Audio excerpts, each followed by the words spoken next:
Comment Ok. vas-tu? Très bien, très très bien, Kossi, très bien. J'ai envie de te demander tout de go parce que on a perdu déjà un peu de temps. On va pas aller dans les Oui. explications et tout.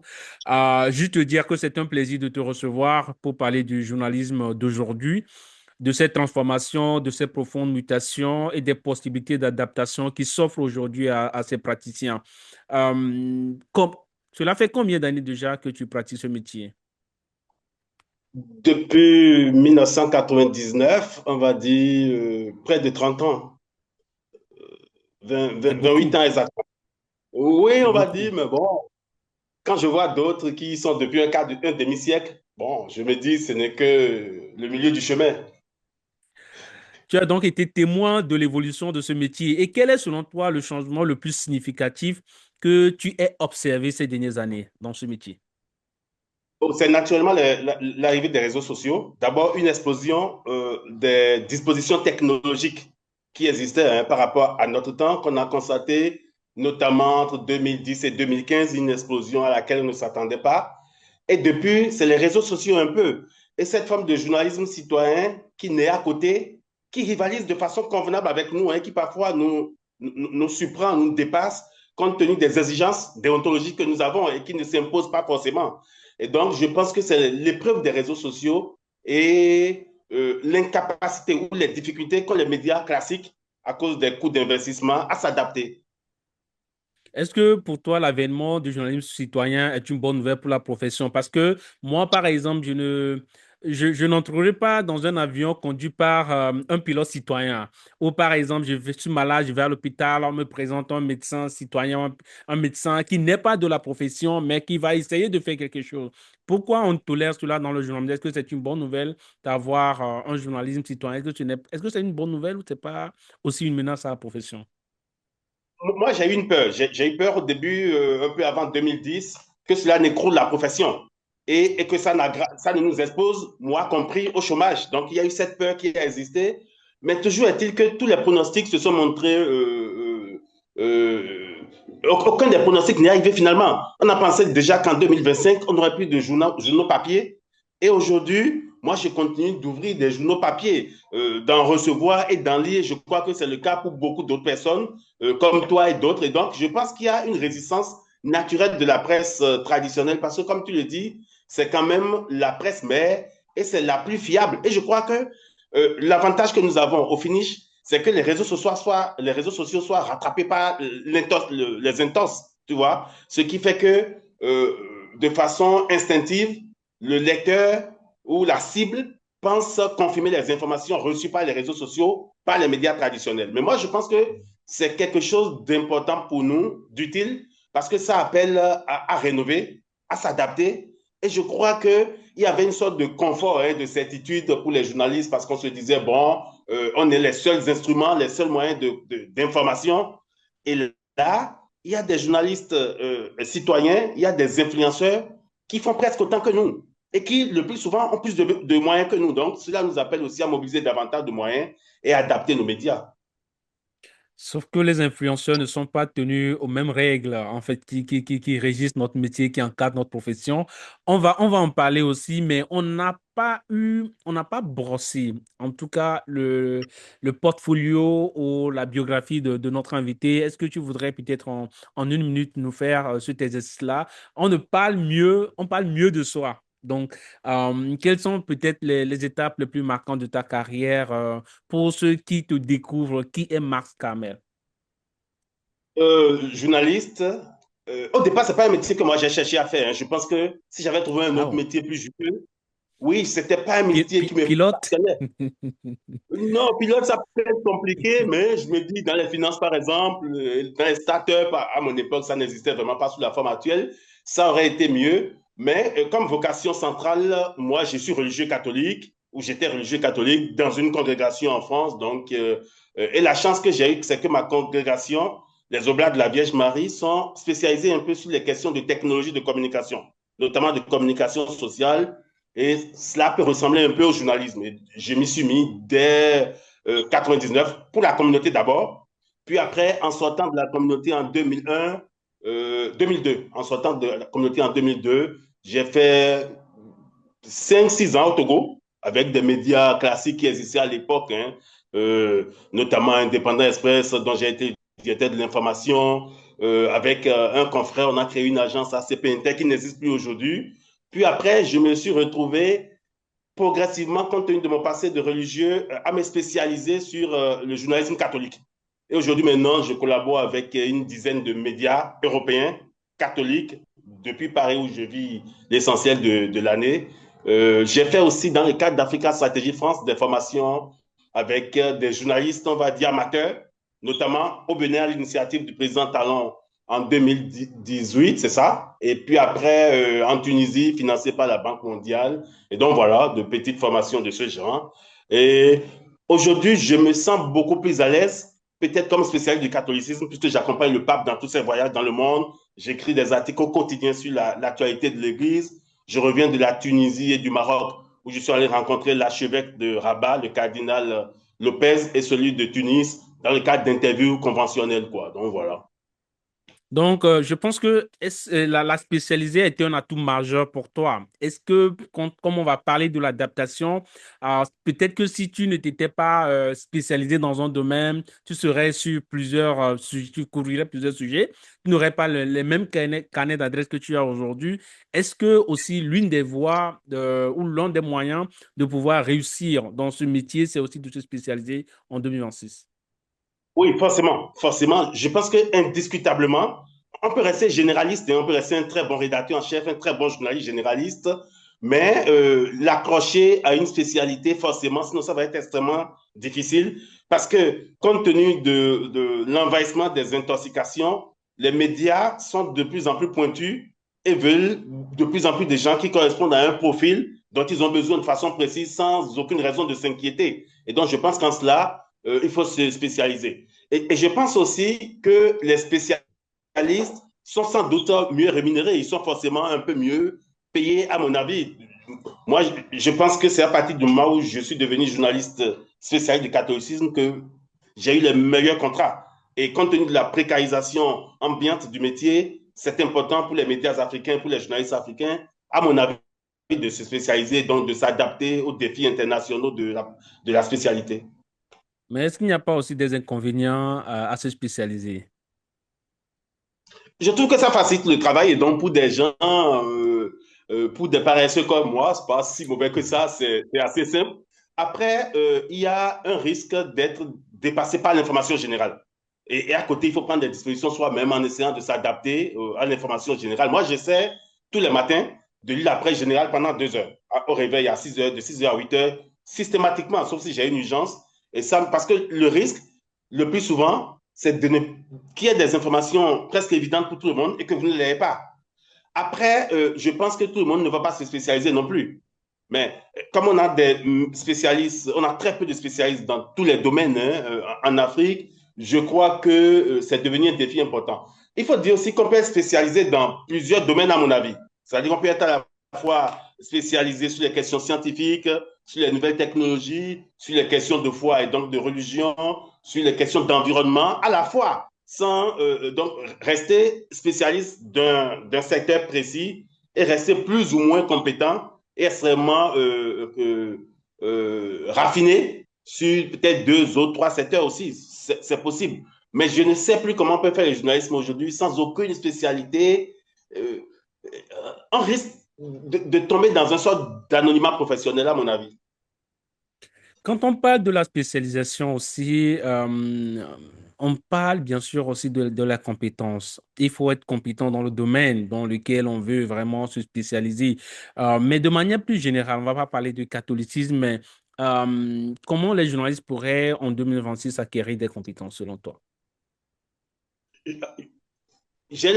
D'abord, je pense que il y a jusqu'à il y a 10 ans à peu près, et je crois que c'est le cas pour la plupart d'entre nous hein, et nos aînés, les gens arrivent dans le métier par hasard, ou peut-être sous les contraintes du chômage un peu.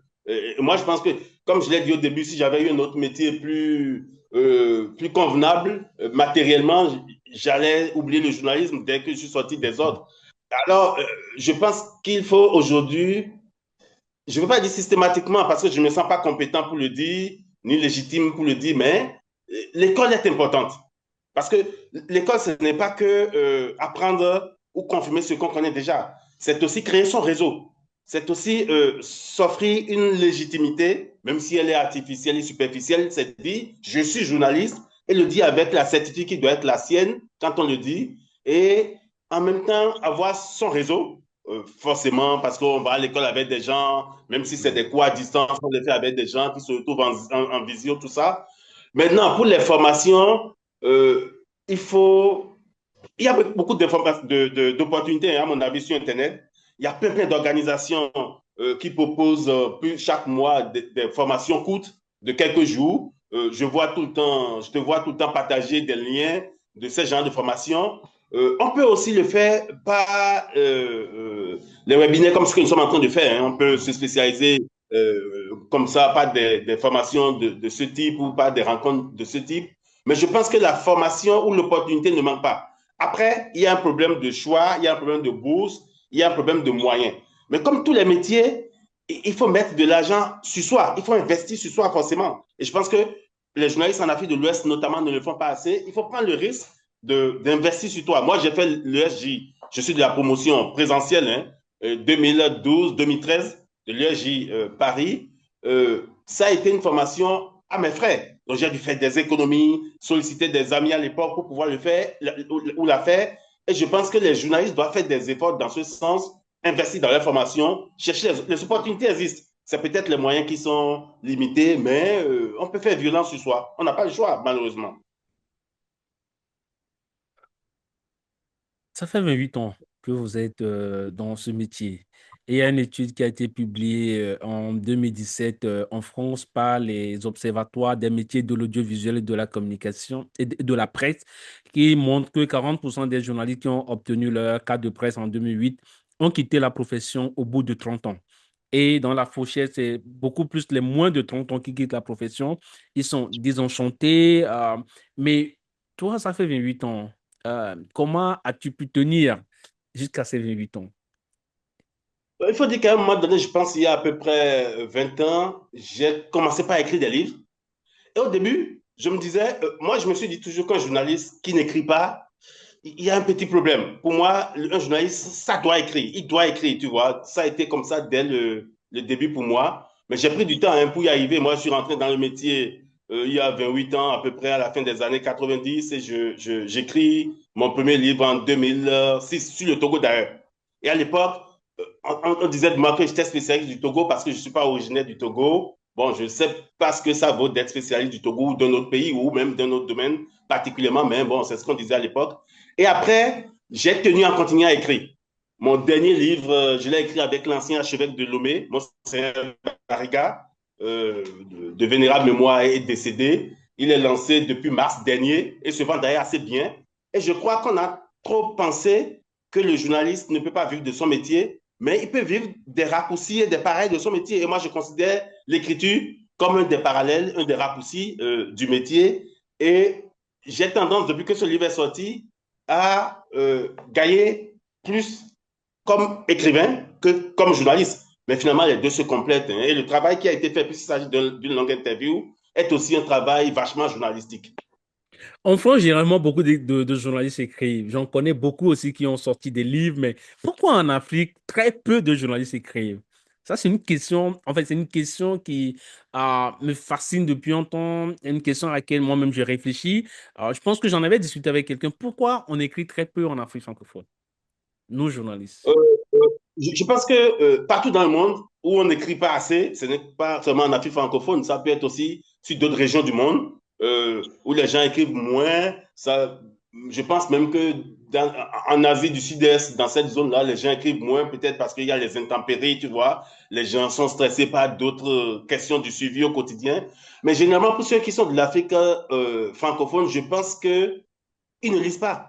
Les journalistes ne lisent pas. Et je pense que, je crois que cela paraît un peu. Je ne vois pas comment peut-on écrire sans lire, en fait, tu vois. Et moi-même, de temps en temps, je tombe dans le piège d'abandonner la lecture, d'accumuler des lectures. Je pense qu'il faut que les journalistes lisent. Et ils ne lisent pas. Tu peux le demander aux gens de ta rédaction, à tes collaborateurs, ici et là, le dernier livre qu'ils ont lu, ça fait 2, 3 ans. Ils ne lisent pas. Et donc, je pense que c'est le plus grand problème, à mon avis.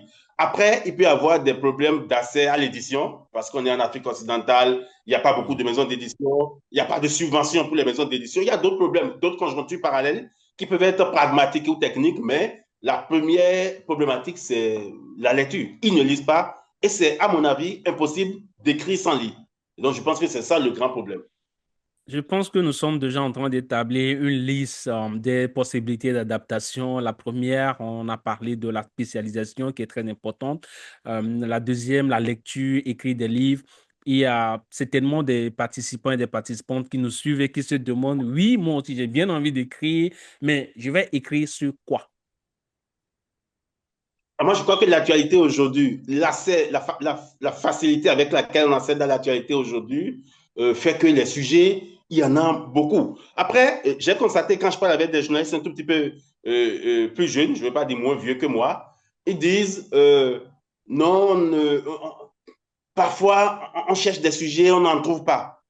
Je ne crois pas. Moi, je pense qu'il faut commencer par des sujets de proximité, tu vois. Je ne crois pas que ce soit important d'aller trop loin. Moi, je travaille actuellement sur un livre sur les difficultés, les problèmes entre les agriculteurs et la transhumance.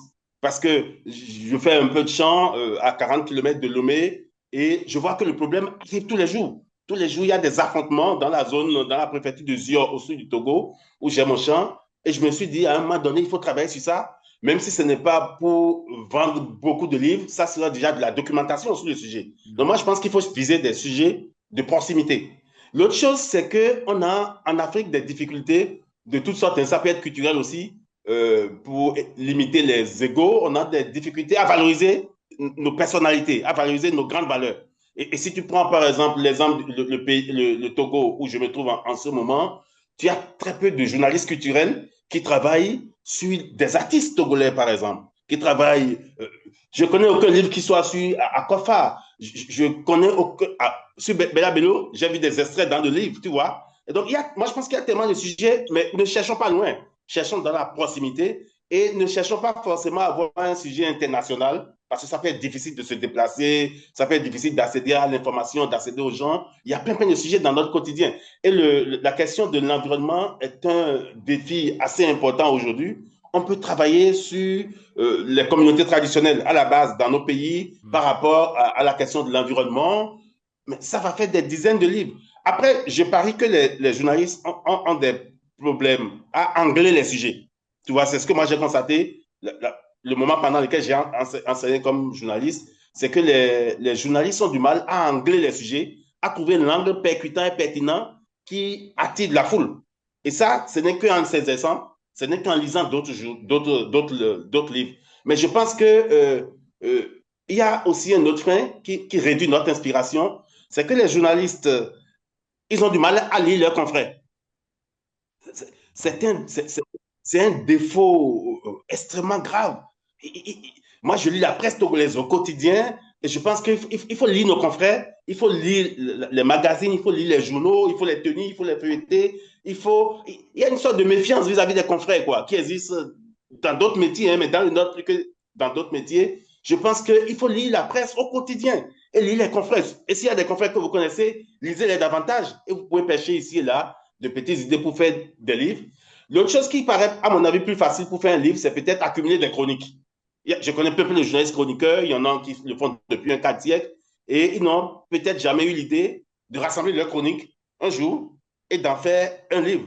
C'est beaucoup plus facile en termes d'investissement et de travail, parce que c'est des chroniques qui sont déjà publiées, donc lues, corrigées, actualisées. Et quand on commence comme ça, on est motivé d'abord à écrire plus de chroniques et peut-être à écrire deux, trois fois des livres basés sur ces chroniques. Donc, les journalistes, quand ils écrivent de façon historique, ils abandonnent leurs écrits dans la nature. Moi, je pense qu'on peut récupérer ses propres écrits, les actualiser et en faire des livres. C'est des pistes que je donne, hein, qui ne sont pas ni particulièrement objectifs, ni les seuls, mais bon, c'est des pistes que je donne comme ça, quoi. Aujourd'hui, le journalisme est à la croisée des chemins entre précarité, crise, quête de confiance, désinformation. influence des algorithmes, le défi de l'intelligence artificielle, les délits de presse, le diktat des réseaux sociaux, le cyberharcèlement des journalistes, des ingérences politiques. Le journalisme est presque en zone de turbulence, il faut le dire comme ça.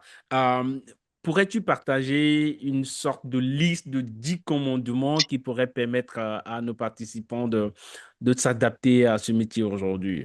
Je pense qu'on a déjà bien commencé en parlant de la spécialisation, encore une fois, de la lecture, d'écrire des livres. Est-ce qu'il y aurait d'autres, en fait, pistes pour s'adapter? Je ne vais pas faire une liste de commandements, mais je vais commencer par dire que le premier défi, c'est à l'endroit des employeurs. Parce que la précarisation dans le métier est toujours liée à l'inexistence sérieuse et structurée des médias, tu vois. Donc, c'est d'abord les directeurs de médias, parce que en Afrique, créer un journal, c'est trop facile. Moi-même, j'en ai créé un, deux, trois, et je pense qu'il faut réduire cette facilité et aller progressivement vers des entreprises un peu plus solides qui permettent de rémunérer les journalistes. Ça va déjà faciliter les choses. La deuxième chose, c'est peut-être d'éviter. Si tu permets, Mars, tu as vécu en France, tu connais bien l'écosystème médiatique français, mais en France, la grande majorité des médias appartiennent à une poignée de milliardaires, ce qui n'est pas le cas, par exemple, dans notre pays. Il y a déjà un gap. Parce que ici, les gens créent parfois des médias pour, voilà, à se faire de l'argent, alors que ils travaillent pas assez sur le modèle économique, alors qu'ailleurs, des gens ont déjà de l'argent et pour polir leur image, pour s'assurer, en fait, qu'on n'enquête pas dans l'arrière-boutique de leur business, ils créent des médias maintenant qui vont pas parler. Est-ce que cela n'est pas... Maintenant, la question peut-être, comment encourager ceux qui ont des moyens en Afrique, surtout dans nos contextes-là, d'investir dans les médias? Je crois que quelle que soit la personne qui investit dans les médias, il y aura une influence sur les médias, forcément. Alors qu'on pouvait poser le problème autrement, c'est comment des médias de tendances proches, je parle de tendances sociopolitiques ou idéologiques, peuvent se mettre ensemble. Parce que cette idée n'existe pas, même dans les grands pays à culture médiatique comme la Côte d'Ivoire, le Sénégal, le Bénin. Je n'ai jamais entendu que deux ou trois médias se sont mis ensemble pour créer un groupe commun ou une rédaction commune. Moi, je pense que Déjà, les c'est journalistes déjà ça. n'arrivent pas à se mettre ensemble pour pouvoir collaborer sur des enquêtes. Oui, parce qu'ils sont manipulés le plus souvent par ils sont sous l'influence de différents intérêts, tu vois. Parce que la précarisation du métier crée des dépendances automatiquement. Et le journaliste n'est pas libre de critiquer, par exemple, tous les aspects de la gestion de la société. Je l'ai vu récemment quand il y a eu des inondations partout sur le continent, notamment en Afrique de l'Ouest. Il y a peu de médias qui, dans le cadre du Togo, n'ont pas été capables de mettre en relief le déficit infrastructurel qui est quand même problématique et qui a engendré toute cette situation qui en ajoute déjà à une précarité sociale qui est extrêmement forte. Et beaucoup de journalistes, qu'on peut dire proches du pouvoir, ont continué à attribuer les inondations à l'arrivée massive de pluie. C'est Donc, vrai, il y a eu tu l'arrivée penses que massive les de médias devraient collaborer ensemble se et mettre avoir entre une eux. édition qui rassemble peut-être trois ou quatre grands groupes de médias? Le premier avantage déjà, c'est qu'ils mettent ensemble des moyens humains. Donc, au lieu que chacun soit là à se débrouiller pour payer deux, trois journalistes, vous avez peut-être cinq journalistes parce que trois groupes se sont mis ensemble, mais cinq journalistes mieux payés et bien payés. C'est déjà un avantage. L'autre chose aussi qu'on voit un peu avec Mediapart et qui est aussi un peu le cas du monde où d'autres médias en France, c'est qu'on n'a pas en Afrique des médias structurés comme des entreprises dans lesquelles des journalistes peuvent prendre des parts. Alors que parfois, il y a des journalistes qui ont des moyens de pouvoir prendre quelques actions dans leurs médias. Cela ne peut que conforter votre liberté et votre capacité à influencer, vous inspirant de votre déontologie et de façon plutôt positive, à influencer les décisions de ces médias. Donc, je pense qu'il y a le problème d'unité, le problème de rassemblement qui est fondamentalement important. Aussi, on ne l'aurait jamais dit assez. Je pense qu'il n'y a pas d'âge pour un journaliste, ni même pour un maçon ou un menuisier, hein, de retenir à l'école. Moi, je suis parti à 33 ans. 33 ans, oui, 2012, j'avais 33 ans. C'est d'ailleurs l'âge auquel le Christ mourait, quoi. Et à cet âge, moi, je retourne à l'USJ et je vois qu'il y a quelques confrères qui ont fait la même chose après, 2, 3, 4. Mais tous ceux qui ne sont pas passés par l'école, je crois qu'il faut saisir l'occasion. Même à 50 ans, à 60 ans, on peut faire une bonne école. Donc, je pense qu'il y a la question de l'école aussi, quoi, qu'il faut poser de De façon la claire, même formation si professionnelle. oui, la formation professionnelle pour les journalistes, c'est fondamentalement important. Après, je crois aussi qu'il est difficile aujourd'hui pour un journaliste en Afrique francophone, par exemple, de ne vivre que de ça, de ne faire que ça. Et donc, à côté, les journalistes, plutôt que d'être à courir toute la journée dans de petits reportages de capital, ils peuvent aussi faire d'autres Pour les activités parallèles. PDM. Oui, pour les PDM, ils peuvent faire des activités parallèles qui leur permettent d'avoir un revenu à côté, quoi. Donc, je pense qu'il y a ça aussi, on se concentre énormément sur les médias. Chaque année, il y a, je ne sais pas si c'est 100 ou 200 médias qui arrivent sur le marché du Togo. Et chaque année, il y a 10 médias qui sont en difficulté. Et donc, finalement, les médias, quand vous prenez les médias au Togo, et ça vaut pour le Bénin un peu aussi, ils sont adossés sur l'aide de l'État à la presse qui est le plus souvent de quelques milliers d'euros par média, quoi. Ou parfois même, pour la grande majorité, moins de 1000 euros, tu vois. Et donc, ils s'accrochent à ça.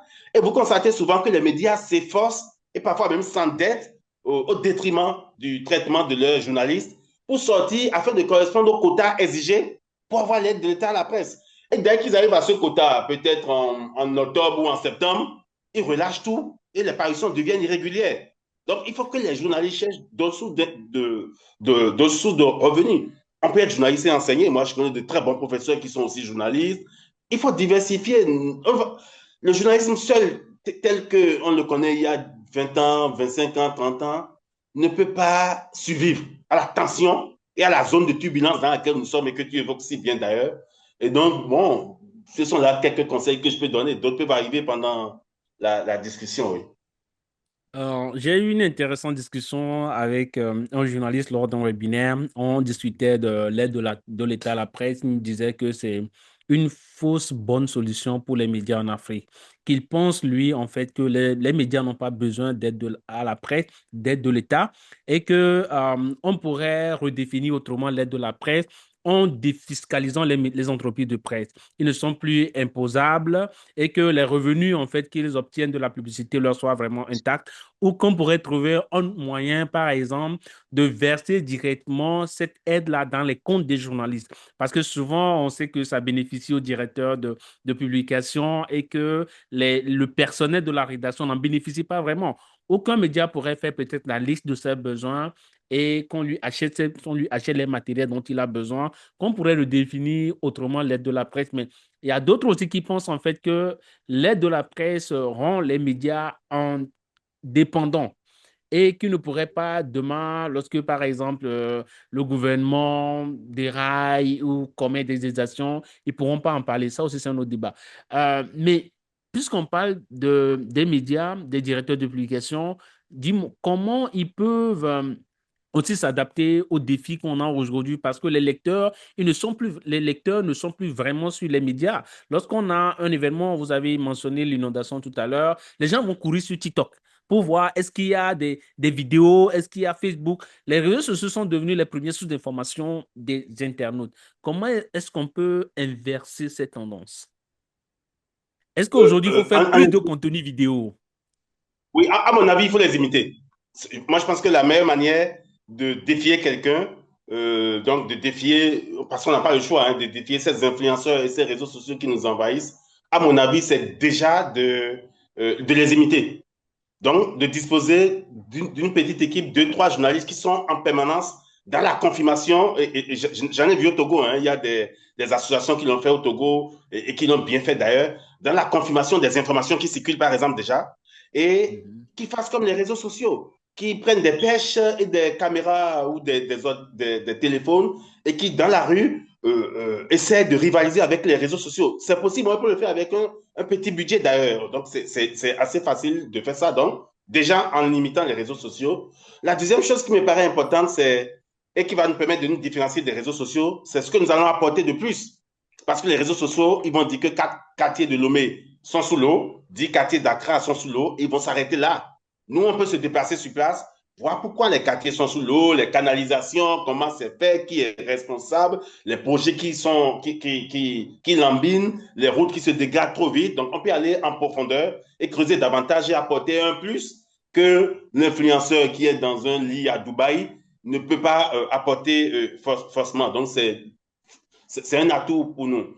L'autre chose aussi qui me paraît extrêmement important, c'est de travailler, et ça aussi j'ai vu ça au Togo, à dénoncer les fausses informations que circulent les influenceurs, et notamment les réseaux sociaux, pas dans le sens de les discréditer, ça ne sert à rien, parce qu'il y a tellement de monde dessus que ça ne sert pas à grand-chose, mais pour nous différencier et montrer qu'en tant que média, on est différent et que quand il y a une inondation quelque part à Dakar, mais au sud du Togo, on ne reste pas dans sa rédaction pour écrire. On envoie des gens sur le terrain, alors que sous la pluie, enfermé dans son bureau, l'influenceur va balancer tout ce qu'il veut sur les réseaux sociaux.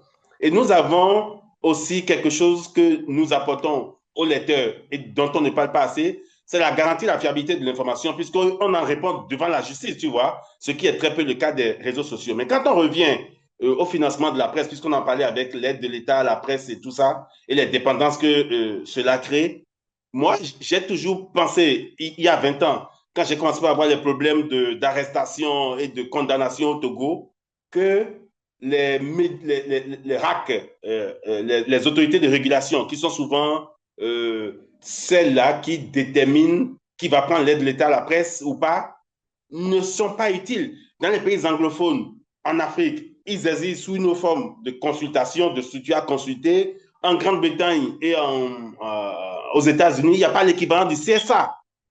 L'idée même de mettre en place une structure qui sanctionne les médias et qui les contrôle est pénalisante. Et il faut l'écarter. Je pense que tôt ou tard, les médias vont se révolter pour qu'on y mette fin. Quant à l'aide de l'État à la presse, elle n'est pas du tout utile. Certains disent non, c'est un cadeau à double tranchant. Non, ce n'est même pas un cadeau parce que le montant ne permet de rien faire. On aurait pu mettre tout ça dans un fonds global pour encourager le journalisme de qualité, tu vois.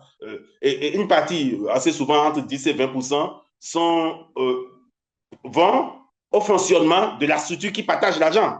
Ça n'a pas de sens de prendre 100 000 et que la structure qui se partage l'argent aux gens dépense 25 000 dedans pour ses réunions, pour ses séminaires et tout le bazar. Moi, je crois qu'on aurait pu mettre tout ça dans un fonds qui permet de soutenir les médias et qui permet d'accompagner les journalistes diversement pour être plus compétents et plus aptes.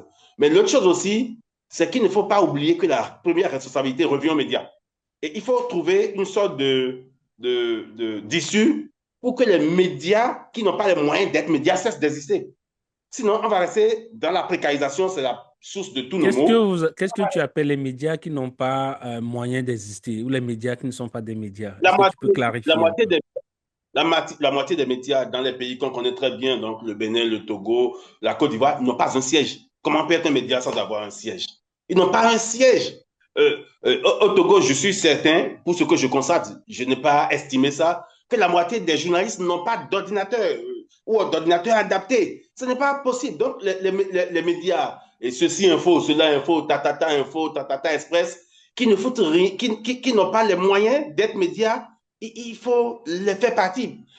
Soit procéder à une élimination naturelle, mais ce n'est pas Est-ce que possible si on d'être les fait journaliste. partir, on ne fait pas le lit à la désinformation? Parce que d'autres acteurs vont prendre la parole sur les médias, donc sur les réseaux sociaux. La plupart de ces médias approximatifs ne sont pas des sources d'information. Hein. Ils sont souvent des sauts de résonance d'un message, souvent du pouvoir en place. Ils sont souvent au service d'une propagande à côté. Et donc, ce n'est pas. C'est des médias dont la mort ne va même pas se sentir. Parce que, généralement, ils n'ont aucune influence, ces médias-là, tu vois.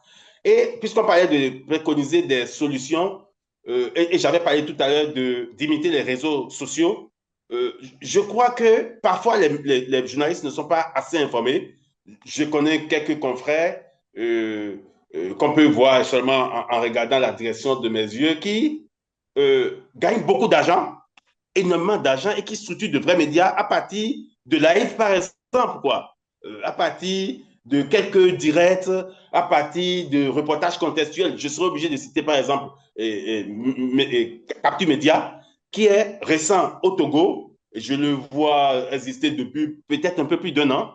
peut-être même un peu moins, mais qui est au front, sur le terrain de façon remarquée, de façon remarquable, et qui rivalise avec les réseaux sociaux et qui apporte aussi de l'information de proximité. Est-ce que Je ne dis pas que s'adapter finalement, ce n'est pas aller sur le terrain? c'est Ce aussi n'est pas ça. aussi aller sur le terrain. C'est le journalisme de cabinet, le journalisme de bureau, le journalisme de l'IA, mais aller Forcément, rencontrer les gens, aller se fondre dans les décors, aller voilà, forcément. interviewer les personnes qui sont concernées par, qui rencontrent des défis dans les communautés. Est-ce que ce n'est pas peut-être ça aussi un moyen de, voilà, de se réinventer? C'est forcément ça, il faut être sur le terrain. Il faut être actif sur ce terrain. Les médias ne le font pas assez. Il faut être sur le terrain, c'est l'une des meilleures solutions. Il faut quitter les capitales, il faut aller dans les tréfonds parce que souvent dans les capitales, quand il y a un événement, même si je n'en parle pas, tu en parleras, un autre en parlera, puisqu'on a une concentration de 80% de journalistes le plus souvent dans les capitales. Alors que dans ces zones reculées, il peut y avoir des problèmes assez graves, il peut y avoir des sujets urgents, des sujets de société, des sujets utiles dont personne ne parle parce que il n'y a pas d'influenceurs là-bas. Ils sont tous à Dubaï, à Paris, à New York. Les journalistes sont dans les rédactions dans la capitale. Et l'autre chose aussi, c'est que sur le terrain, quand on va à l'intérieur du pays, on vient avec une légitimité que n'ont pas les locaux qui balancent des informations sur les réseaux sociaux. Donc, on vient en tant que journaliste, on ne se fera pas taper sur les doigts par un préfet ou on ne recevra pas une gifle d'un CB ou d'un commissaire de police suragité ou zélé. Donc, je crois qu'il faut renvoyer nos journalistes sur le terrain. C'est fondamentalement important. Moi, quand j'ai commencé le journalisme il y a un peu plus de 25 ans, près de 30 ans, j'avais pensé que bientôt, les presses régionales allaient arriver en Afrique, les médias de proximité, puisque le traitement de la presse internationale se fait assez bien, hein, par les médias internationaux qui ont de gros moyens, qui ont des correspondants dans toutes les capitales, mais la presse régionale n'est jamais arrivée en Afrique francophone. Au Bénin, au Sénégal, en Côte d'Ivoire, ces pays, au Mali, ces pays qui sont un peu pionniers dans le domaine des médias auraient pu arriver à une sorte de presse régionale qui a permis à la France, d'après la guerre, d'après la Deuxième Guerre mondiale, de pouvoir informer sur des échelles relativement réduites, tu vois, et de faire un très bon travail de proximité. Et ça a créé une confiance qu'aujourd'hui les gens sont en train de perdre dans les médias occidentaux, français notamment, mais à l'époque, ça a permis d'avoir des journalistes de proximité au village qui sont dans les bars, qui sont dans les tabacs et qui relaient des informations de proximité parce qu'ils discutent directement avec les acteurs et les concernés. Je pense que c'est peut-être dommage que l'Afrique francophone n'ait pas connu cette période de presse régionale comme on en a connu en France. Ça aurait pu à la fois conforter notre métier, mais aussi conforter les talents et créer cette information de proximité qu'on a de moins en moins quoi, dans les médias africains, même les médias nationaux. Mais qu'est-ce peut être le business model de ces médias? Surtout qu'on sait que même dans les capitales, les médias n'arrivent pas à survivre à la précarité. Quand on va s'installer des journaux régionaux, ils font comment pour pouvoir suivre? Quel peut être leur modèle économique? Et comment pourrait-il Aujourd'hui, aussi construire une confiance qui est la clé de l'engagement communautaire? Aujourd'hui, c'est peut-être dépasser cette idée de médias régional parce qu'on est rattrapé tous par les réseaux sociaux. Mais je constate au sein des nouvelles générations de l'USJ, que ce soit à Paris ou Lille, je constate qu'il y a de plus en plus de personnes qui, une fois, et dans beaucoup d'autres écoles de journalisme en France, qui, une fois sorties de l'école tout de suite, créent un média, on va dire, personnalisé. Et en France, il y a un qui est devenu assez célèbre. Le média, d'ailleurs, porte son nom. Tu vois, donc Hugo, pour ne pas le citer. Et c'est un média qui est basé a priori sur une seule personne, qui au départ est le seul à faire le travail, parce que le plus important, c'est pas de faire un tas de productions, non, c'est de faire des productions de qualité. Donc au début, il faisait un, deux thèmes, il couvrait l'actualité nationale française. Au fil du temps, il a élargi, après il a recruté une première personne, une deuxième personne. Et je crois que ces formes de médias ont un avantage énorme, c'est qu'en termes d'investissement, ils sont moins exigeants. Juste avec un ordinateur et un téléphone iPhone ou un téléphone n'importe lequel, on peut commencer par travailler. Et comme on peut avoir des rémunérations, c'est ça peut-être l'autre limite de l'Afrique. c'est qu'on ne peut pas rentabiliser à partir de YouTube, de TikTok, des redevances de ce genre. En Oui. tout cas, les paiements, on ne peut malheureusement pas. Mais il y a toujours des arrangements qui se font. Hein. On peut faire des arrangements. Et je pense que les journalistes doivent s'informer sur les arrangements qui sont possibles. Mais moi, je crois qu'on va arriver d'ici 10 ans à un moment où la rédaction traditionnelle avec un secrétaire de rédaction, je ne sais même plus ce que c'est que ce truc, et un rédacteur en chef n'existeront plus. Les médias vont être accrochés à la personnalité de celui qui les tient. Donc, si c'est Corsi qui crée un média, Corsi.info, et qui travaille seul pour le moment, et qui travaille sur des sujets délicats, des sujets pertinents qui intéressent les gens, il va s'imposer, la crédibilité va être attribuée à la personnalité qui prend le devant. C'est des sortes de blogs de blogs, c'est des sortes de blogs, mais beaucoup plus modernes, tu vois, exigeants, avec quelqu'un qui est vraiment un journaliste et qui s'affiche comme journaliste professionnel, donc qui n'est pas que blogueur accessoire. Et je pense qu'on va aller vers ça et on va avoir des tas de médias qui naissent. L'avantage, c'est que des journalistes qui ont construit une personnalité autour d'eux vont apparaître derrière des médias ou porter des médias seuls ou avec une ou deux personnes et vont accorder à ces médias ou vont déchaîner sur ces médias la crédibilité qui est la leur. L'autre avantage, c'est la rentabilité. Parce que l'investissement est très peu, il faut un téléphone, il faut une table de montage, il faut un ordinateur pour commencer, donc, et deux micros, c'est pas grand-chose. Et comme les médias en ligne peuvent rentabiliser leur quotidien avec les vues, ça peut être une solution. Elle sera transitoire, certes, mais ça peut déjà, à mon avis, être une solution. L'autre frein que nous avons en tant que journaliste, c'est de ne pas penser, et c'est peut-être aussi parce qu'on n'a pas beaucoup de journalistes scientifiques et tout ça, de ne pas penser aux mutations. Pendant qu'on parlait des réseaux sociaux, quand on parlait des nouvelles technologies, les réseaux sociaux nous ont rattrapés. Pendant qu'on parle des réseaux sociaux, les influenceurs ont débarqué et on n'a pas fini avec, on est déjà avec l'intelligence artificielle. Et dans 4 ans, Même les le journalistes rythme, citoyens. oui, mais le journaliste citoyen entend, le rythme auquel évolue notre métier est inquiétant. Et il faut peut-être des journalistes scientifiques, tu vois, qui prophétisent l'avenir du métier. Et l'avenir, on n'a pas besoin d'aller loin. Hein. Dans 2 ans, l'IA aura un successeur. Dans 5 ans, quelque chose d'autre va s'exposer, changer. Mais comme les journalistes sont sur le terrain à courir et à courir tout le temps et à ne pas faire attention au laboratoire de recherche qui voit ce que demain sera, on est toujours rattrapé avec un peu de retard sur les évolutions.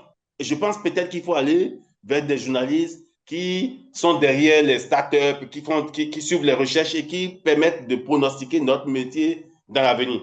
J'ai aussi la certitude que tôt ou tard, le journal, ça se voit déjà, le journaliste s'adapte, mais j'ai une inquiétude, peut-être que je suis trop alarmant, que tôt ou tard, le métier finira par disparaître parce que, et pas disparaître totalement. Je crains même que peut-être d'ici 20 ans, il n'y ait plus journalistes et que les cadres de presse n'existent plus parce que des robots ont pris notre place et le fait peut-être mieux que Peut, nous. Moi, je suis très inquiet, en fait. peut-être sur ce point, tu as bien fait de dire que tu es peut-être alarmiste, mais est-ce que le journal va vraiment disparaître? Est-ce que le journalisme va vraiment disparaître? Ça, c'est une question très intéressante.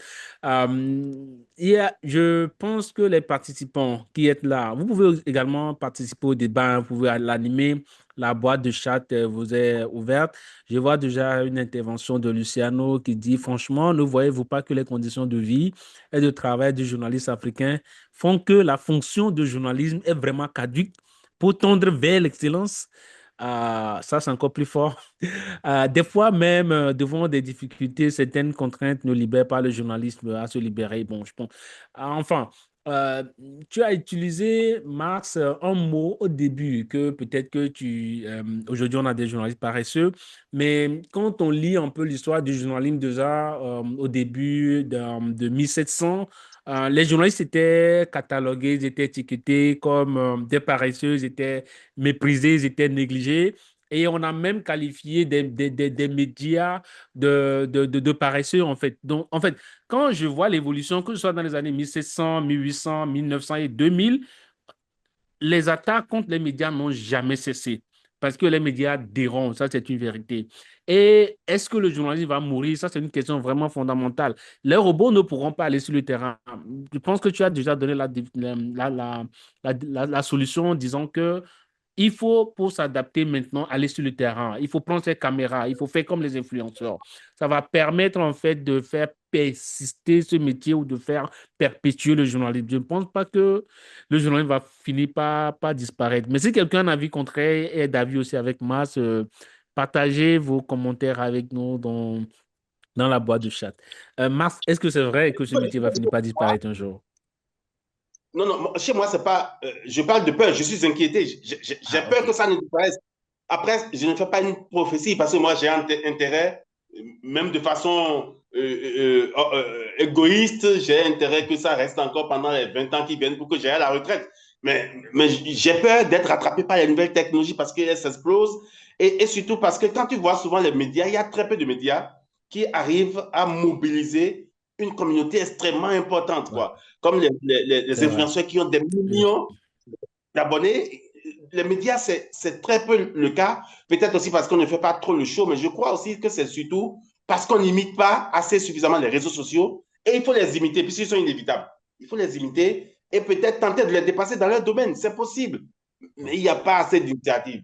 Par rapport à la précarisation des médias, je continue de penser que tant qu'on ne capte pas les brebis galeuses, on ne s'en sortira pas. Mhm. Parce que le problème, ce n'est pas qu'il n'y a pas de l'argent dans le métier, non. C'est qu'il n'y en a pas pour tout le monde. Il n'y en a pas pour les bons, les moyens, les mauvais, les très bons, qui se mettent tous ensemble, ils n'auront pas tous l'argent.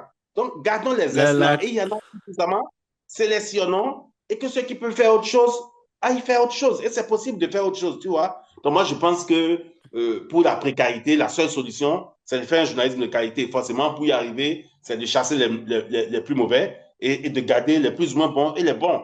Et de rester dans une dynamique de formation permanente. Moi, j'apprends tout le temps dans des formations, j'apprends tout le temps en suivant même des webinaires que tu fais et que d'autres font. J'apprends énormément en les suivant, même en postcard. Donc, je pense qu'il faut aller vers ça. Forcément, on n'a pas le choix. Ouais. La formation, c'est la clé et les journalistes doivent s'investir dans la formation. On n'arrête pas parce que ce métier il évolue vraiment à un rythme effréné et il faut franchement, pour pouvoir rester à la page, se former. Je fais un recap de toutes les solutions ou les opportunités que tu as données. Tu as parlé en premier point de la spécialisation, de la lecture, d'écrire des livres. Tu as mentionné la formation aussi, la collaboration entre les groupes de médias, les contenus vidéo qui sont en vogue, la régulation, aller sur le terrain, s'inspirer peut-être d'Hugo Décrypte en 2000.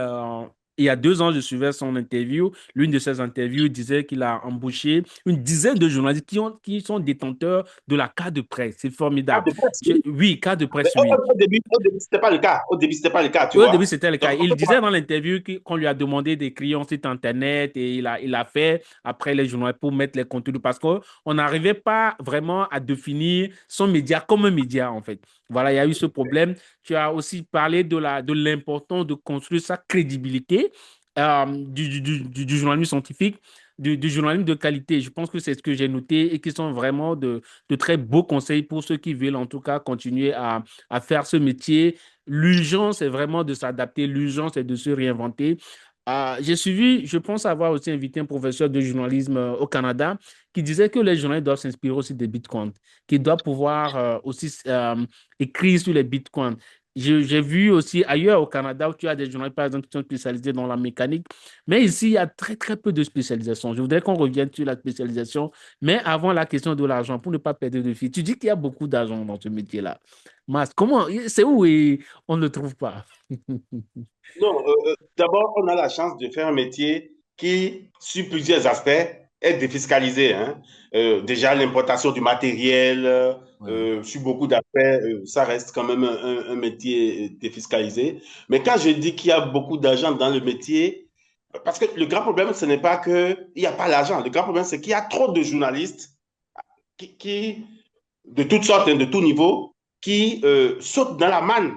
Donc, la manne qui est destinée à une équipe de journalistes de qualité et de vrais journalistes, il faut les partager avec les propagandistes, il faut partager ça avec les griots des régimes, il faut partager ça avec la RAC qui, dans l'histoire de l'aide de l'État à la presse, prend une bonne partie pour son fonctionnement, ce qui est une sorte de détournement aussi. Et donc, il y a tout ça qui on va dire, bouffe la denrée qui était destinée à la base aux journalistes.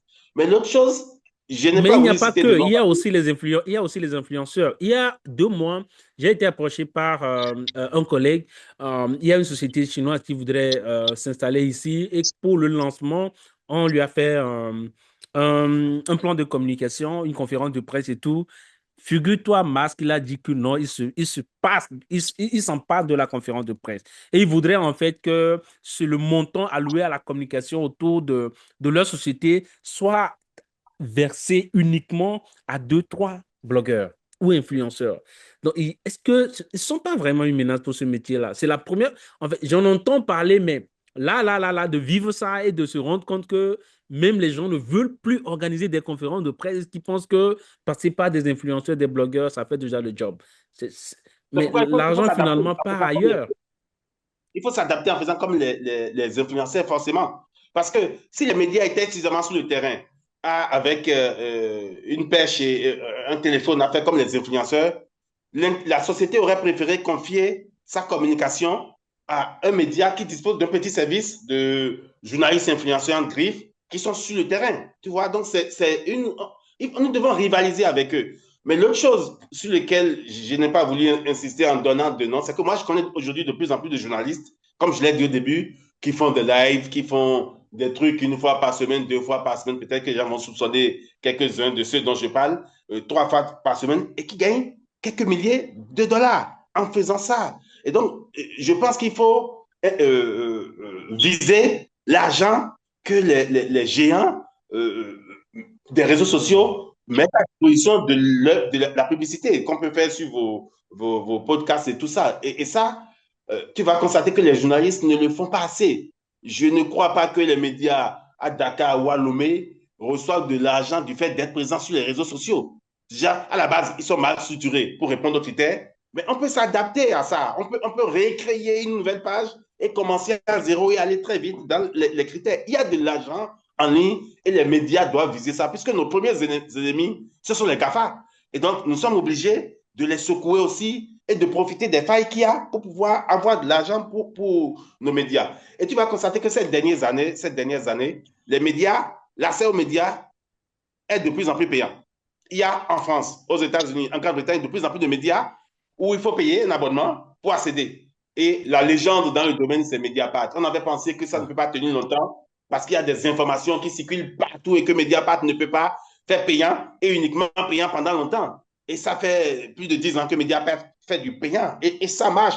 Ça veut dire quand même qu'il y a une partie de notre cible, de la population, qui vise des informations de qualité et fiables tout de suite. Et je crois que si un journal fait confiance à la qualité de son information, des informations qu'il donne, il doit facilement pouvoir faire ne serait-ce que quelques articles qui soient des articles payants et qui soient achetés. Moi, j'ai travaillé quelques années pour la lettre du continent. Aujourd'hui, ça s'appelle Africa Intelligence, je crois. Et donc, moi, j'ai travaillé quand c'était encore la lettre du continent, jusqu'à la fin d'ailleurs de la période de l'aide du continent. Mais la lettre du continent avait des abonnements extrêmement chers, mais compte tenu de la qualité des informations et du fait qu'ils sortent des sons de coulisses, les gens l'achetaient facilement. Et c'est Voilà. resté un média extrêmement rentable. Je pense, puisque tu as cité l'exemple du Mediapart, j'ai suivi plusieurs interviews de Edwy Plenel, où il racontait aussi que avant de créer Mediapart, il y a une sorte de think tank, de laboratoire d'idées où ils ont vraiment réfléchi sur le modèle économique qui pourrait vraiment prospérer en France. Quel modèle économique serait viable? Cela a fait l'objet de plusieurs réunions euh, en off avec certains grands noms des médias en France, des sociologues des médias et il n'y a pas que des sociologues des médias. Il disait qu'il y avait vraiment des compétences plurielles et ils ont vraiment réfléchi à qu'est-ce qui peut prospérer. Mais ici, ce n'est souvent pas le cas lorsqu'on veut créer un média. Peut-être qu'il faut aussi parler de cela, comment créer un média, se mettre ensemble, associer des gens qui s'y connaissent dans ce métier-là, réfléchir avant de se lancer finalement dans le marché. Mais là, qu'est-ce qui se passe? C'est qu'on a une idée, une belle idée, oui, et voilà, on crée un site Internet parce que c'est aussi facile. Et demain, on a un média. Est-ce que s'adapter aussi, ce n'est pas peut-être aussi réfléchir collectivement et voir comment, dans l'environnement qui est le nôtre, on peut créer un média qui soit C'est ce que économiquement moi je disais. viable? C'est ce que moi je disais depuis le début. les petits médias, il faut les aider à mourir. On n'a pas le choix. Quand tu prends le Les Togo aider que à je connais, mourir, que c'est pas trop fort.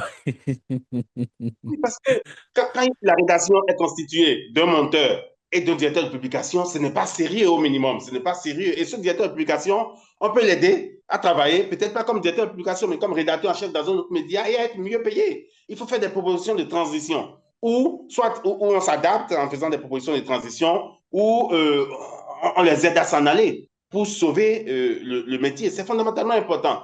Si vous prenez le cas du Togo, ça vaut peut-être pour le Sénégal, chacun de ces pays a besoin de 10 journaux maximum. Hein. Et si tu prends le Sénégal, que tu connais très bien, tu n'auras pas plus de 10 journaux qui ont les moyens de résister, d'exister. Ça veut dire que c'est à peu près ce qu'il faut, ça. Mais tous les autres qui sont dans toutes les rues de Lomé, de Dakar, ce n'est pas possible. C'est de la concurrence déloyale. Et il faut les estiper, il faut les chasser. On n'a pas le choix que de faire ça. Sinon, on n'aura pas de journalisme de qualité. Sinon, ce qui devait revenir à une petite équipe va revenir à plein de journaux. L'aide de l'État à la presse, pour le Togo par exemple, vous avez à peu près une centaine de médias qui en bénéficient. Radio, télé, presse en ligne, presse papier, une centaine, même un peu plus quand je vois la liste.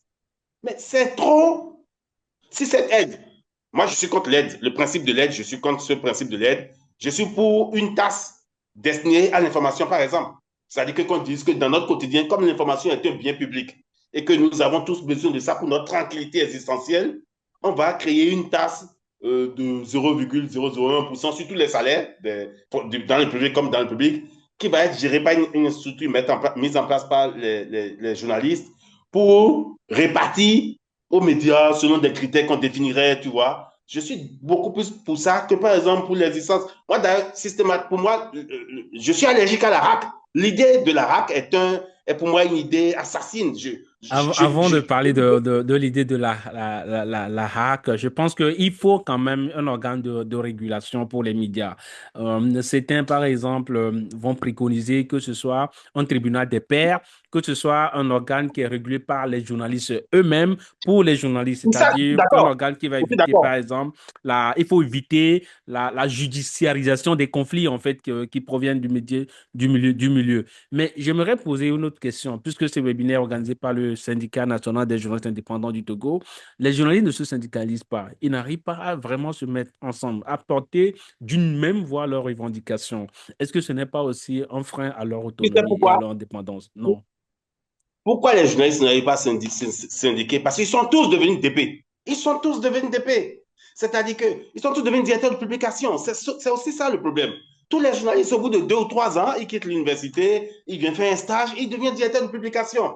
Mais quand tu deviens patron de presse, tu ne peux pas te syndiquer déjà. Puisque, a priori, le syndicalisme ne laisse pas tranquille les patrons. Donc, ils sont tous devenus patrons. Moi, j'ai vu plein de journalistes qui sont arrivés dans le métier il y a 3, 4, 5 ans.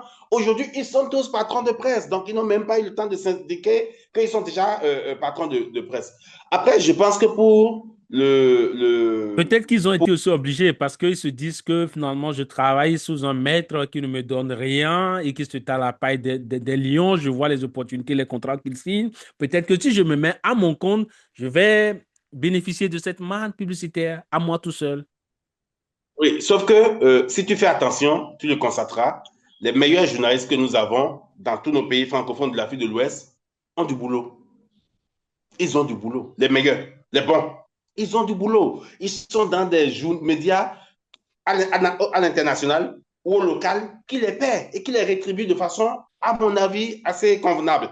Ça veut dire que quelqu'un qui commence déjà par s'agacer que je vais créer un média parce que l'autre a créé, il aurait gagné des contrats, c'est déjà un mauvais journaliste. Quand on est bon, on finit, ça fait pas un peu de temps, hein, quand on est bon, on finit tôt ou tard par être intégré dans un bon média. Et celui qui est bon, comme journaliste aussi, c'est quelqu'un qui réfléchit à son métier et qui pourra s'adapter plus facilement. On a parlé de Hugo Décrypte, je ne voulais pas donner Ouais. le nom totalement, on en a parlé. Des journalistes bons, les jeunes qui sortent des écoles de journalisme, s'ils sont bons, ils peuvent faire des choses pareilles. Ils peuvent faire d'autres choses.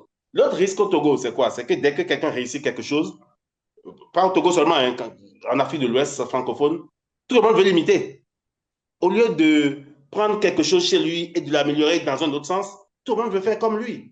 Ça va créer une sorte de surcharge du marché. Le marché sera permanemment débordé, tu vois. Saturé.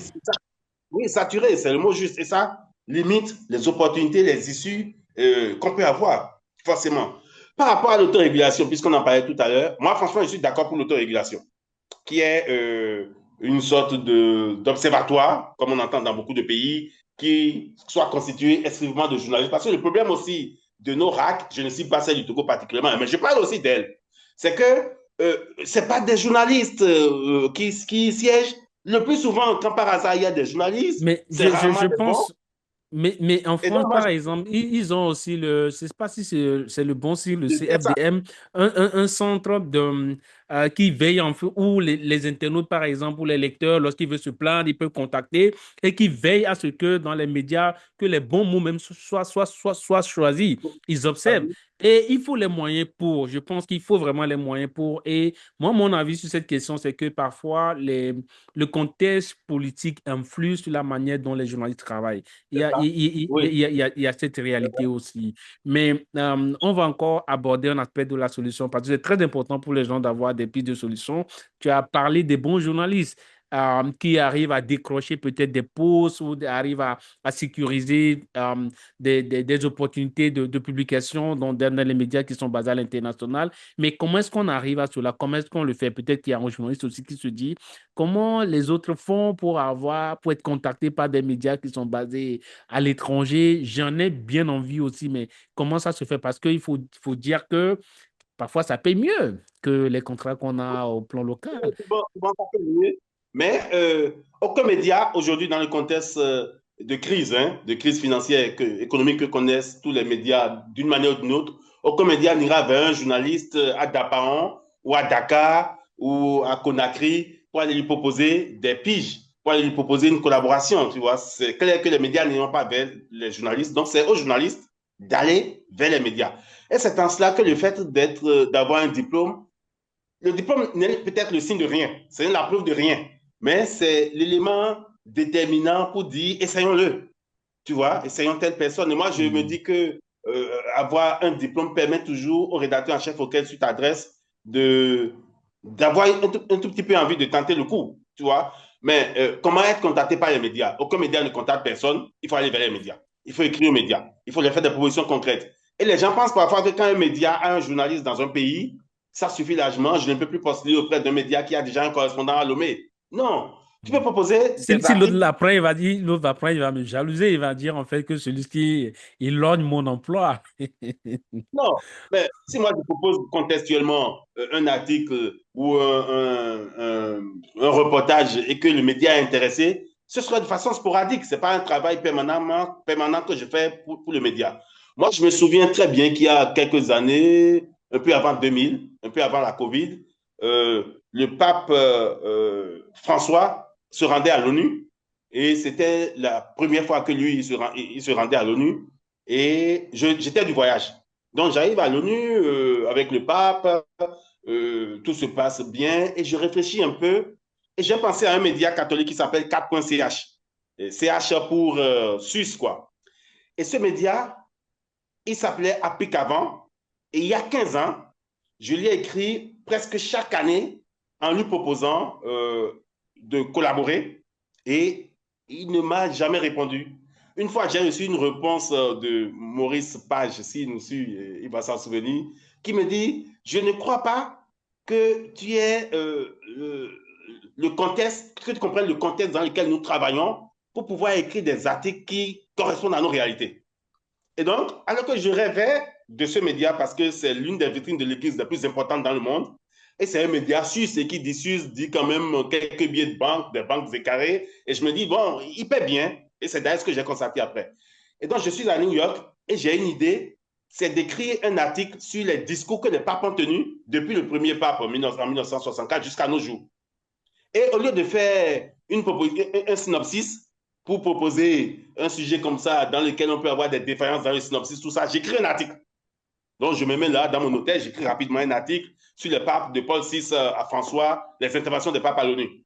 Et j'écris l'article proprement, je le fais corriger par un collaborateur, bien, et j'envoie ça au rédacteur en chef de 4.ch pour lui dire, ah, j'ai une idée, mais j'ai du mal à faire une synopsis. Mais comme l'idée est tellement claire dans ma tête, je l'ai mis sur papier et je te l'envoie. Si ça vous va, tant mieux. Mais si vous voyez que ça ne vous va pas, bon, moi, je peux le publier ailleurs sans être payé. Je peux le publier même dans le média dans lequel je travaille, donc il n'y a pas de problème. Et 15 minutes après, même pas, je reçois un mail et il me dit, mais nous prenons votre article tout de suite. Dites-nous à combien vous voulez être payé. Wow. Et je me suis dit, comme je ne suis pas habitué au gros montant, pourquoi ne pas essayer pour une fois quand il s'agit des Suisses? Et j'ai donné un montant un peu assez important. Et il m'a dit, OK, envoyez-nous un RIB. Et le temps qu'on ne finisse ça, l'article était en ligne. Il est toujours encore jusqu'à aujourd'hui. Et donc, c'est parce que depuis 15 ans, je veux travailler pour ce média. Il n'y a rien qui puisse m'empêcher. J'en avais envie. Et au lieu de dire non, je ne vais pas écrire un article parce que je vais écrire, il ne sera pas publié, je suis perdant. Je me suis dit, s'il n'est pas publié, je vais l'adapter et le publier dans mon média ou chez un ami, je m'en fous. Je vais écrire un article utile. Et tout de suite, je l'ai vendu. Donc, je pense que c'est aux journalistes de bousculer les rédactions, de taper à la porte avec le plus de bruit possible et de se faire entendre. Et quand vous insistez, parfois, les patrons de presse se disent, bon, on va essayer de voir. Mais on ne peut pas essayer qu'aussi, et moi, et un autre, si nous tous, nous venons proposer la même chose. Donc, c'est aux journalistes. C'est pourquoi je parlais au début de la question de l'angle. Les journalistes, Oui. Mm. en général, parce qu'ils ne lisent pas leurs confrères, ont du mal à angler les articles. Ils vont parler vaguement, ils vont parler globalement, mais personne n'est intéressé par les généralités. IA le fait très bien, Wikipédia, Google, toutes les généralités, ils sont bien traités. Pour avoir l'angle qui peut percuter en lien avec la ligne éditoriale du média et en lien avec l'actualité, il faut lire le média en question. Donc, il faut lire les confrères, il faut lire les journaux le matin, il faut lire la presse. Forcément, on ne peut pas être journaliste et ne pas lire la presse. Et donc, je pense que pour moi, c'est l'appel le plus pressant. Lire la presse. Lire la presse et lire la presse chaque fois qu'on en a l'occasion. La question de la lecture, elle revient encore toujours et je retiens Oui. de l'expérience que tu viens de partager qu'il faut être persévérant. Il faut aussi faire preuve de patience et il faut aussi être humble, de se dire que même si mon article n'est pas accepté, tant mieux, j'essaierai ailleurs, en fait. Pas se prendre la grosse tête, en fait. Je pense que un des secrets de ta longévité et aussi un des secrets, en fait, pour s'adapter, c'est vraiment ces compétences que tu viens de partager. Je ne sais pas s'il y a d'autres compétences que tu aimerais partager avec le confrère avant qu'on ne mette fin à cette session. On a déjà fait 1h30. Je pense que, bah, voilà, il faut Non, s'arrêter. rien de particulier. Et pour ne pas être long, il faut lire, il faut tricher les influenceurs. Et il faut absolument taper parce que je crois que aujourd'hui, compte tenu de l'état de nos médias, seuls les médias internationaux peuvent nous permettre de vivre hein, de notre métier. Il faut taper à la porte des rédactions, insister, insister, insister. Et tous les 5 ans, si tu peux, écrire un livre. Ça peut être des revenus parallèles. Donc, il faut écrire, même si c'est tous les 10 ans, écrire un livre, c'est des revenus parallèles. Et parfois, on a l'impression que les livres ne se vendent pas assez. Moi, j'arrive, et ce serait ma dernière anecdote, pour ne pas faire long, j'arrive au Togo au début des années 2000, et je venais d'abord pour découvrir un pays voisin du Bénin, et je me disais, ça doit être un magnifique pays. J'étais en France, je suis sorti des ordres, il fallait m'évader un peu, et j'arrive, et je me rends compte qu'il y a une sorte de contrôle des libertés, et je commence à m'intéresser au Togo. Je rencontre les hommes politiques, les opposants, les acteurs de la société civile, et j'arrive à l'écriture d'un livre dont le titre évocateur était Togo, de l'État voyou à l'État de droit. Et ce livre sort en 2006, peu après la mort de Yancine Beyadima. Mais quand on a commencé par faire la pub de ce livre qui a été porté par un confrère, Gilles Bocor, que tu connais, mais j'étais débordé pour la vente, puisque je n'étais pas structuré pour moi. J'ai fait mon livre à compte d'éditeur, à compte d'auteur plutôt, et je peux te rassurer qu'en 3, 4 mois, j'ai vendu entre 7 et 8 000 exemplaires. Au début, j'ai fait 400 exemplaires et j'en ai vendu entre 7 et 8 000. Et ça, dans le contexte togolais, c'est beaucoup, beaucoup, beaucoup. Et le livre était à 5 000 unités. Mais comme je n'avais pas un éditeur, je n'avais pas d'intermédiaire, je me suis fait plein, plein d'argent. J'avais mis des numéros, les gens appelaient, on leur livrait le livre ou ils venaient acheter, on a distribué dans les librairies. Donc, dans le livre, dans l'écriture, il y a de l'argent. Et le grand problème de la presse aujourd'hui, c'est l'argent. Il faut écrire, il faut écrire, il Il faut faut, écrire. On le il faut, répète 3 fois. Aidez, il faut aidez écrire, il faut lire. Edem, écrire et lire aussi, ou lire et écrire. Edem Ça, voudrait aussi intervenir. Edem, tu peux prendre la parole. Bonjour, camarade Edem. Allô, bonjour à tous. Bonjour à tous. Bonjour Mars. Bonjour Kossi. Merci pour votre entregent, pour votre disponibilité autour de toutes ces questions. Je pense que Mars Kamel a résumé l'essentiel. Il a fait certes de la répétition, mais c'est une répétition pédagogique. Moi, je pense que humblement, ces 20 dernières années, on a eu à répéter et à se partager un certain nombre de questions autour des opportunités énormes qui existent dans l'écosystème de la presse francophone, de la presse au sens global du terme à l'échelle de la planète. Les opportunités existent, il suffit tout juste de les structurer, savoir comment les approcher. Et les Anglais, comme l'a insisté, et puis se donner un plan de carrière, savoir d'où on vient, où on va et quels sont les résultats qu'on va atteindre sur le court et le moyen terme. Moi, je répète ces 15 dernières années à des jeunes confrères, vous n'êtes pas obligé de demeurer dans le secteur du journalisme si cela ne vous rapporte pas de l'argent. Je le dis d'autant plus que dans le lot de confrères qu'on retrouve dans la corporation, il y en a qui sont venus d'autres secteurs d'activité. Ils avaient déjà fait soit un bac plus 3, soit un bac plus 4, soit un bac plus 5 dans d'autres secteurs avant de se tourner vers le journalisme. Mais quand je me rends compte que ces messieurs, ces dames répètent à longueur de journée que le journalisme ne leur apporte pas et qu'ils sont toujours dans le métier, je me dis, il y a quelque chose qui cloche. Donc, Mars a proposé d'excellentes pistes de solutions que celui qui a des oreilles entende et que celui ou bien celle qui veut progresser dans la corporation les mette en pratique et la personne verra sur le court et moyen terme quels sont les fruits qui découleront de cette mise en œuvre des conseils.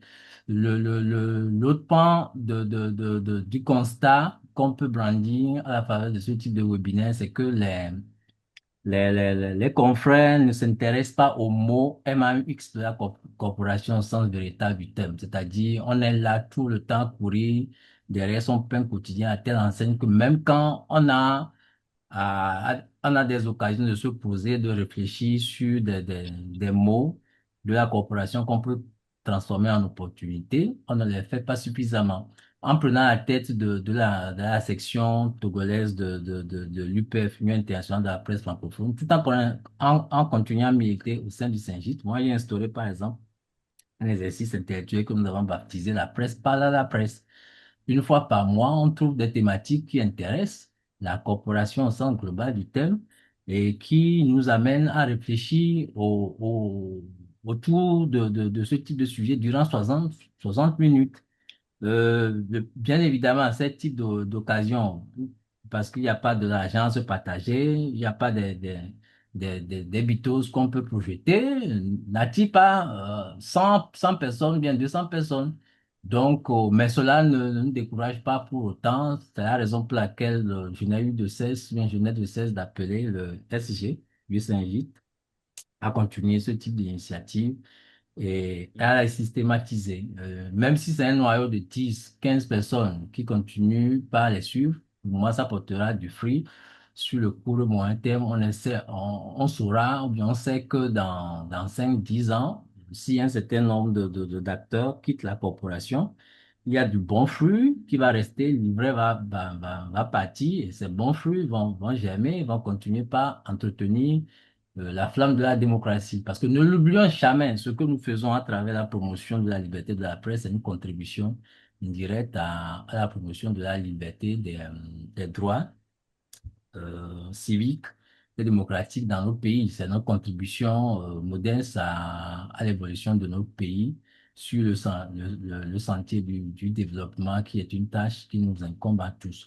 D'un point de vue pratique, et pour terminer, moi je proposerais, dans le cadre de ce type de webinaire, en termes de paramétrage sur Zoom, dans le cadre de ce type de webinaire, anglais anglais vers le Saint-Gite, de permettre aux participants de voir les autres qui sont en ligne. Pour moi, c'est un paramétrage qui permet de faire du stimulus, quoi. Quand je suis ami avec Kofi, et je me rends compte que Kofi est en ligne, quand je le vois en ligne, ça m'incite à davantage rester en ligne Ah.